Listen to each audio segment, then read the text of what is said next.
ভুটানের ভেনু চাংলি মিথাংয়ের উচ্চতাই বাংলাদেশের জয়ের পথে সবচেয়ে বড় বাধা হতে পারে বলে মনে করছেন দলের মিডফিল্ডার সোহেল রানা। তবে কিংস এয়ারনায় নেওয়া প্রস্তুতিতে সন্তুষ্ট বাংলাদেশ দলের হেড কোচ হাভিয়ের কাবরেরা। জয়কেই প্রাধান্য দিয়েছেন তিনি। দুটি প্রীতি ম্যাচ খেলতে আজ ভুটান গেছে বাংলাদেশ ফুটবল দল। নিলয় মজুমদারের রিপোর্ট। সেপ্টেম্বরের 5 ও 8 তারিখ ভুটানের বিপক্ষে দুটি আন্তর্জাতিক প্রীতি ম্যাচ খেলবে বাংলাদেশ। কন্ডিশনের সাথে মানিয়ে নিতে তাই 5 দিন আগে ভুটানে পা রাখবেন জামাল ভুঁইয়ারা।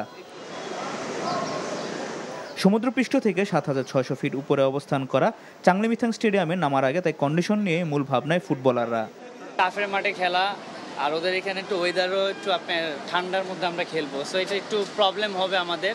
সো আমরা চাবো যে এই প্রবলেমগুলো যেন আমরা খুব তাড়াতাড়ি রিকভারি করে যেন আমরা ম্যাচে যেয়ে যেন আমরা খুব ভালো ফুটবল খেলতে পারি। ভুটানের বিপক্ষে খেলার আগে জাতীয় দলের সঙ্গে যোগ দিয়েছেন সাবজয়ী অনূর্ধ্ব 20 দলের 4 ফুটবলার। টুর্নামেন্টে দুর্দান্ত খেলা মিরাজুলকে নিয়ে রোমাঞ্চিত বাংলাদেশ দলের হেড কোচ। বাংলাদেশে ফুটবলারদের ক্যাম্প নিয়েও সন্তুষ্ট এই স্প্যানিশ। আমাদের প্রস্তুতি ভালো হয়েছে। অনূর্ধ্ব 20-এর খেলোয়াড়দের নিয়ে আশাবাদী। তারা অনেক দিন ধরেই দলের পাশে আছে।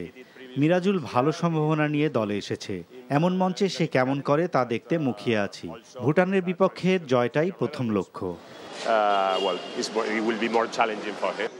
শেষ 5টি আন্তর্জাতিক ম্যাচের 4টিতে হেরেছে বাংলাদেশ। এবার জয়ের ধারায় ফিরতে চায় লাল সবুজরা। Niloy Majumdar, NTV news, Dhaka.